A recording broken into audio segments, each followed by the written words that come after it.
Hello everyone, welcome to my channel. ఈరోజు మేము కొనిగ్జీ lake దగ్గరకు వచ్చాము. ఇది కూడా చాలా old and deepest, purest clear water lake. ఇది మంచు కరగడం వల్ల ఏర్పడిన లేక్. వింటర్ సీజన్లో ఇది ఫ్రీజ్ అయిపోయి టూరిస్టులు దీని మీద నడవడానికి అలౌ చేస్తారంట. అండ్ ఈ లేక్ని క్లియర్గా ఉంచడానికి 1909 నుంచే ఎలక్ట్రిక్ బోట్స్ యూజ్ చేసేవారు. అండ్ అంతకుముందు కూడా మ్యాన్ పవర్తో మాత్రమే నడిపేవారంట. అండ్ అప్పట్లో ఇయర్కి 80,000 మంది వచ్చేవారు. అండ్ ఈ ఎలక్ట్రిక్ బోట్స్ వల్ల ఇప్పుడు టూరిస్టులు 6 lakhs వరకు వస్తున్నారు. అండ్ టికెట్ కాస్ట్ వచ్చి 28.5 euros per person. అండ్ చిన్నపిల్లలకి అప్ టు 5 years వరకు ఫ్రీనే.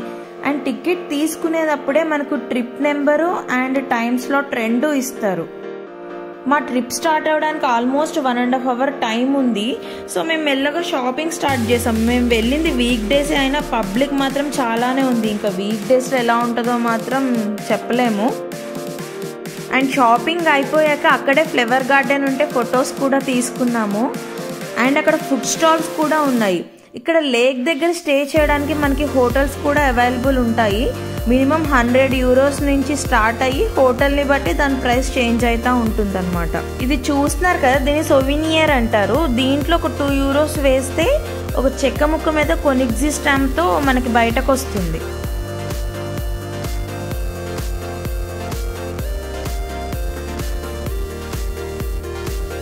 ఇక్కడ మ్యాప్లో చూపించినట్టు బోటు కొనిగ్జీ లేక్ స్టార్టింగ్ పాయింట్లో స్టార్ట్ అవుతుంది. అండ్ సెంట్ బార్తలోమాలో ఒకసారి ఆపుతారు. And Salet is the last point. Saint Bartholoma వరకు ఒక ప్రైజ్ అండ్ సాలెట్ వరకు ఒక టికెట్ ప్రైజ్ ఉంటుంది. మేమైతే ఎండింగ్ పాయింట్ సాలెట్ వరకు వెళ్ళాము. అండ్ ఫైనలీ మా బోట్ అయితే వచ్చేసింది. మేము ఇక్కడ ఒక చాక్లెట్ ప్యాన్ కేక్ తీసుకున్నాం, బాగుంది, గుడ్. ఇక్కడ మీకు ఫ్లాగ్ కనిపిస్తుంది కదా, అక్కడ టోకెన్ నెంబర్స్ అలా డిస్ప్లే చేస్తూ ఉంటారు. సో ఇక్కడ టికెట్స్ అయితే చూపించి లోపలికి అయితే ఎంటర్ అయిపోయాం మేము. సో ఇక్కడ నుంచి ఇది వ్యూ.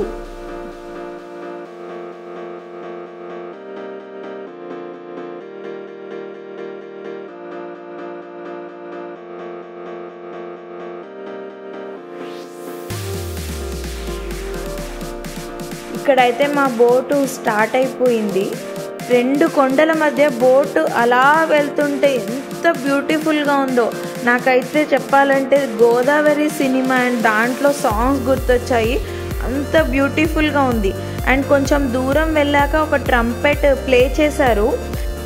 ఆ 2 కొండల మధ్య అది ప్లే చేసినప్పుడు ఒక రీసౌండ్ వచ్చింది, లైక్ సౌండ్ ఎక్కువ అంటారు కదా, అలాగా సూపర్గా వచ్చింది. ఫోన్లో అంత బాగా క్యాప్చర్ అవ్వలేదు కానీ డైరెక్ట్గా విన్నప్పుడు సూపర్గా ఉంది అసలు.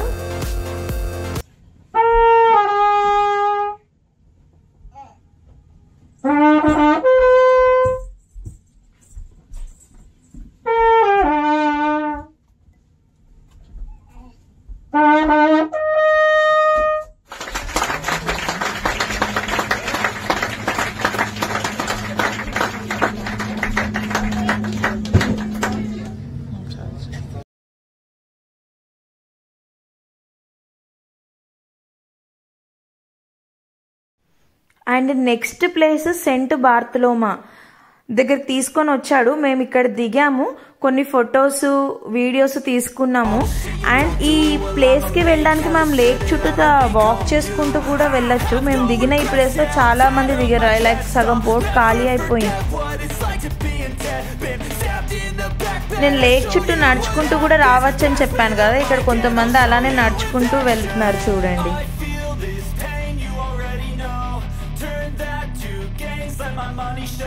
సో ఈ ప్లేస్ చూసేసాక నెక్స్ట్ పాయింట్ సాలెట్ అనే ప్లేస్కి మళ్ళీ బోట్లో స్టార్ట్ అయ్యాము.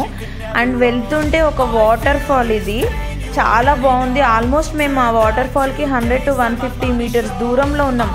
అయినా వాటర్ ఫాల్ పడినప్పుడు వచ్చే తుప్పర్లు ఉంటాయి కదా, అది బోట్లో ఉన్న మా దగ్గరకు పడింది, చాలా బాగుంది.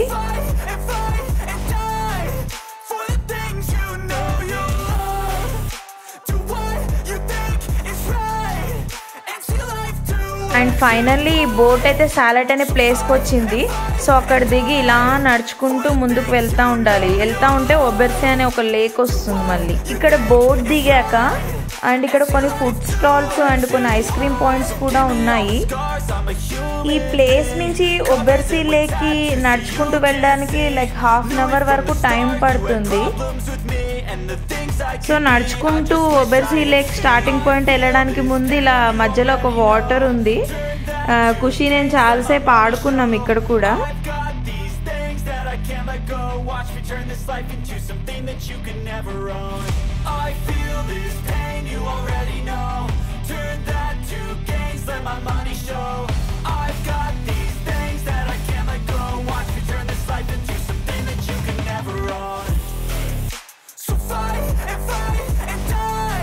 సో ఇక్కడ నుంచి నడుచుకుంటూ ఒబెర్సీ లేక్ స్టార్టింగ్ పాయింట్కి అయితే వచ్చేసాం మేము. ఇక్కడ ఒక హట్ కనిపిస్తూ ఉంటుంది, అదే ఒబెర్సీ లేక్ స్టార్టింగ్. మేమైతే ఇక్కడి వరకే వచ్చాము. టైం షార్ట్ ఉండడం వల్ల ఇంకా ముందుకు వెళ్ళలేదు.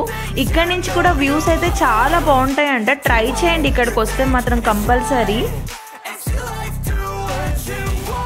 సో ఇంకా కొనిగ్జీ లేక్ టూర్ అయితే అయిపోయింది. And finally please subscribe to watch more videos.